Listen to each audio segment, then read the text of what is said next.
Hi everyone, it's Aneta Itchak here. Hope you are doing well.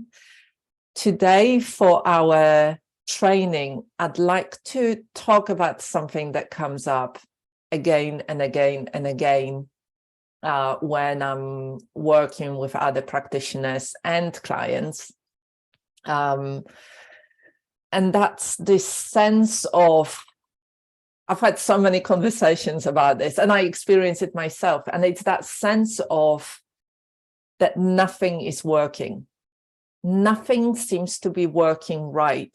And this sense of, what do we do? What do we do when we hit the wall, or when we feel stuck, or when we are trying so hard?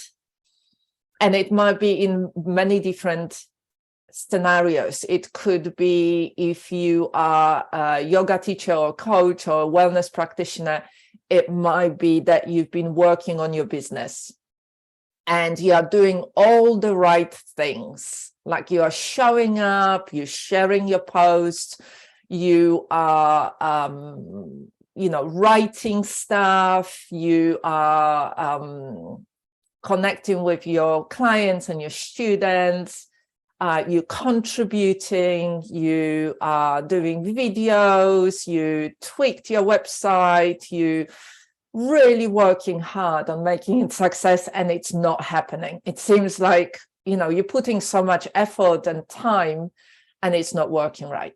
Or it could be that you've been working on your own stuff and you are, doing therapy or doing personal practices, and you're journaling and you're just really working with something, and it doesn't seem to be making a huge difference. You keep, no matter what you do, no matter how many self-development books you read, you keep doing the same thing again and again and again, as if you were self-sabotaging, as if you had no control over it.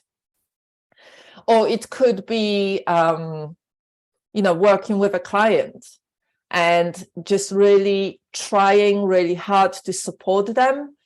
And it's making a little bit of a difference, but it's not making a huge difference. And, they're reporting that they're feeling in a certain kind of way. Or it could be that you are just, you want to work on your business and you want to be enthusiastic and you want to show up in a certain kind of way, but you're just not able to connect with it. It feels almost like somebody disconnected the power, your connection and your power to this. Oh, this is great. It's like, and you're seeing other people doing similar things and getting good results, but you are just kind of somehow disconnected from that power. These are just some of the examples that come up in so many conversations that I had with yoga teachers and coaches and wellness practitioners that I train and mentor, and also with my clients. This is a part of our process, part of our human experience. And the reality of it is that unless you are enlightened, you're not going to be living on that level when you're always enthusiastic, always fully present, always 100% energy and focus, and always feeling happy. It's just not realistic. It's just not going to happen. The reality of human life is that we go, that it goes up and then it crashes, and then it goes up and then it crashes, because we live within a larger system. There is stuff that is happening within us, like we are one big system with lots of different systems, like our respiratory system, our hormonal system, our nervous system. But we are one big system working with all those different systems. But we are also part of the larger system. We are impacted by what's happening around us. We are impacted by our work and dynamics within our work. We are impacted by our society, the economic stuff that is happening right now, war in Ukraine, other wars around the globe. you know, if you, depending what's your cultural background, there is stuff in there that can be generational trauma. There is so much within that. And it's this fluid interaction, organic fluid interaction that is always taking place. And a lot of this stuff we can't control. A lot of this stuff we really don't, you know, we can't control. The generational trauma that happened, being part of a certain culture, you know, brings a lot of history within that. You know, the society and the economic stuff and the racial stuff and the stuff related with being a woman or being a man or being an immigrant. There's so much in here. And it can be really overwhelming. And it can be, you know, we are trying our best in our world, and then there is all of that stuff happening. And so this interaction makes it quite challenging for everything that is happening for us personally to kind of hold it. And that's the thing, for me, that's the thing that we need to start with. We need to, when we hit that wall, or when we feel a bit stuck, or when we feel, you know, we go, like we've been, from the nervous system point of view, we've been doing it. We are in sympathetic response, putting lots of effort, putting a lot of energy, and it's not bringing any results.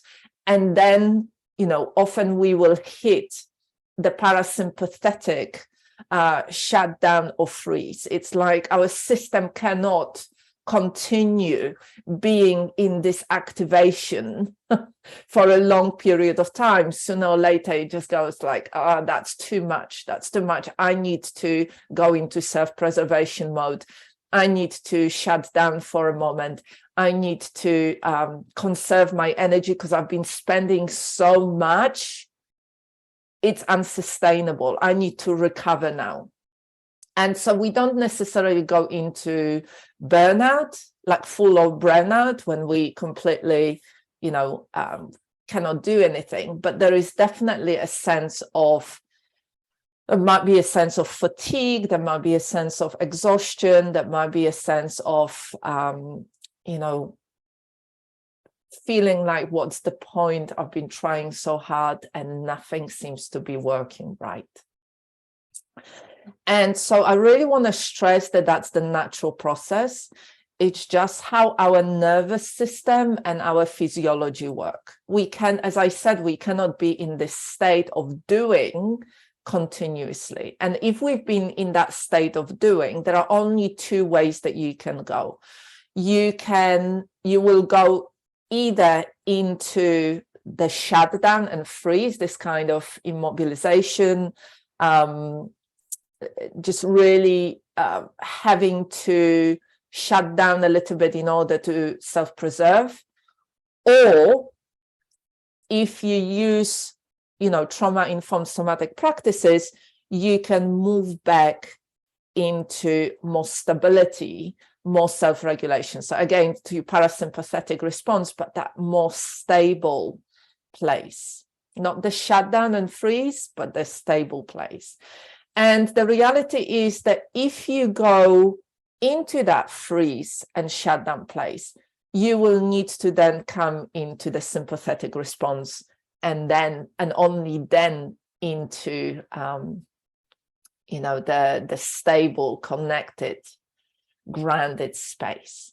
So I have got a few thoughts about what seems to work and what I've been working with, what's made a difference to me, a huge difference to me, and what you know, what made a difference to people that I've worked with, practitioners, so yoga teachers, coaches, wellness practitioners, and my clients. So first of all, the thing that you need to remember when what you do, when you do stuff and nothing seems to be working right, is to remember that you are doing your best. And really this sense of being kind to yourself and practicing self-compassion That's a huge thing, because when we are trying stuff and we are really working hard, we can activate those parts of us that are highly critical, that start telling us, you're not good enough, you're not doing enough, you should be trying harder. Other people are doing it. See, she's doing similar kind of thing and it's working for her, but not for you. And they can start telling us, well, there is something wrong here. Maybe there is something wrong with you. Maybe this is not the right thing for you. All this kind of stuff. So really, first step is always remembering that you are doing your best and being kind to yourself and practicing self-compassion. What self-compassion does is softens the edges, really softens the edges, because awareness without kindness and self-compassion can be very harsh, and it can cut us very deeply. And we can be our harshest and worst critics. Rather than being kind to ourselves, we take out a big stick and bash ourselves over the head when we are already struggling, when we are already in need of taking care of ourselves and nurturing. We take out a big stick and make it worse. So the number one thing is to being kind to yourself and practicing self-compassion. And self-compassion is really about, understanding this is human experience. This is our shared human experience. And it's just shifting how we relate to ourselves. That's just that one thing can make a huge and profound difference. And then the second thing that I would say is something that I teach quite a lot. I teach my clients and I teach other practitioners. And this is something that I will be teaching in depth in our 160-hour trauma-informed somatic teacher and coach for women training certificates that starts in April, mid of April. And that is this process of going through the 3 layers of our experience, which is soma, psyche, and soul. And so in a nutshell, you can, and reconnecting on those 3 layers. So first of all, reconnecting with your somatic felt experience and really taking time to reconnect within, to start sensing within, to connect with what we are feeling, what felt senses are present, our physical sensations, our energy, our emotions within our somatic experience, and to really understand what is really going on for me on that somatic level. The second layer of that is your psyche, and to really go deeper into understanding, okay, so this is what's happening on my somatic felt experience level within my body and sensations and energy and emotions. So what is happening within my psyche now? And really that includes, what are the thoughts that are going through my mind? What are the beliefs that are coming up? What are the kind of memories that this is connected to? Like, it reminds me of. So often when we think about, whatever I do doesn't seem to be working, and it's the same as it's always been. So there is a lot of memories and a lot of past experiences connected with it at the time. And so when we connect through this layer of our psyche, we can just notice what are the different parts that are present here. Like, if we are very harsh on ourselves, there is a definitely critical parts that are present and that are telling us that we are not good enough, we're not doing enough, there is something wrong with us, it's never going to happen, it's always been like this. Very judgmental, critical parts. But there are also other parts. There are other parts that might be feeling really hurt and really struggling and feeling very vulnerable and feeling very isolated and feeling very alone, unsupported. So really understanding, the thoughts and beliefs and the memories and the different parts that are present within our experience in this moment. Sometimes people talk about mindset. For me, this goes way beyond the mindset, but mindset is part of it, because that's about the thoughts and beliefs that you have in this present moment. And the last part for me is, it's not just somatic felt experience. It's not just the nervous system. It's not just the psyche with different parts, with your thoughts and beliefs and your mindset. It's also, there is one other part, there is one other layer, which is your soul and your soul connection to life itself. And often what happens is that we will notice that how disconnected we are. You might notice you are disconnected from the rhythm, the natural rhythm of life.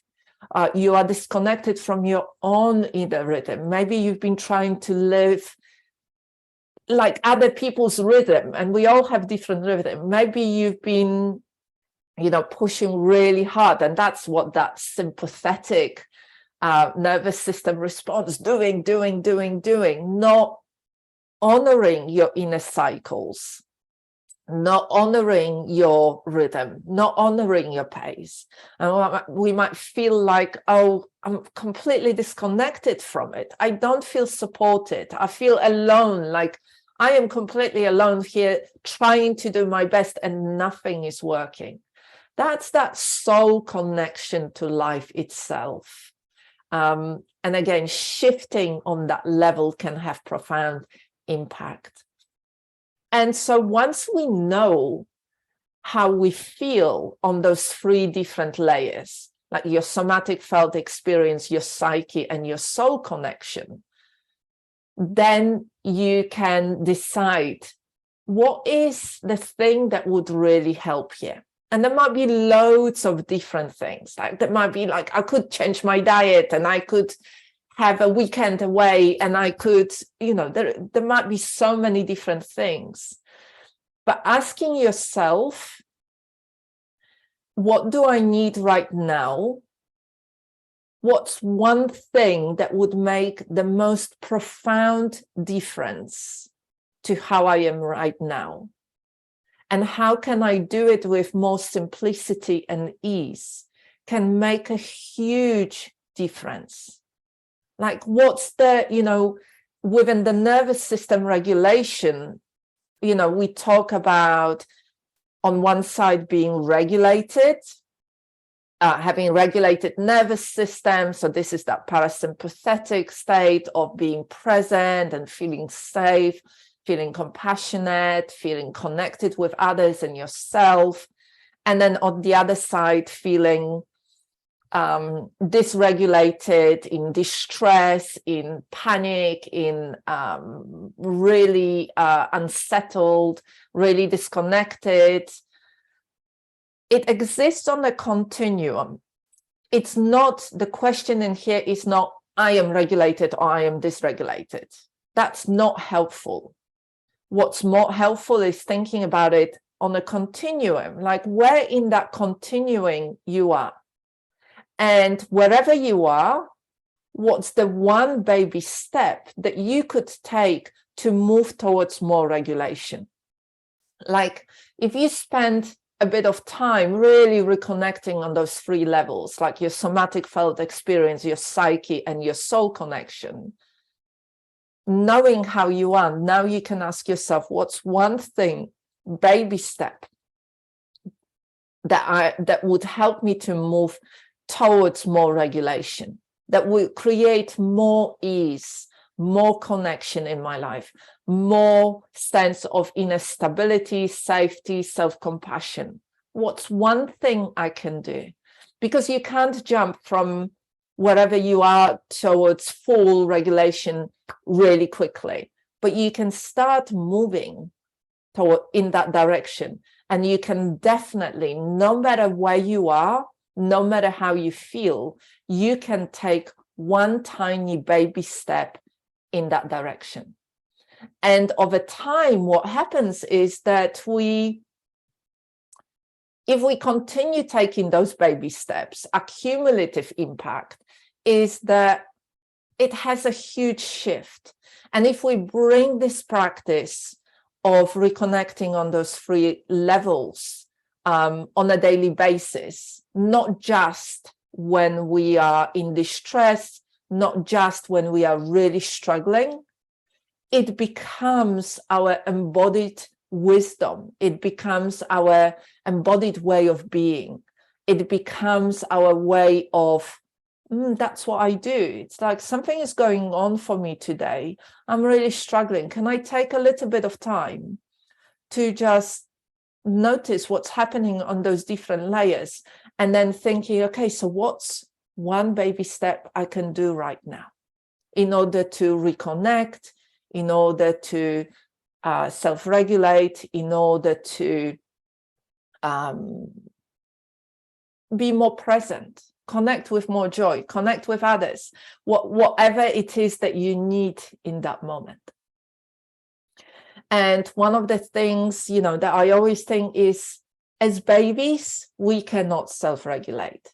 We rely on adults around us. We rely on the ability of adults around us to help us, to provide that safety, to provide that love, to provide that care and nurturing beyond just our basic needs. When we think about the Maslow's hierarchy of needs, we rely on adults around us to provide this nurturing that is beyond just food and shelter and water,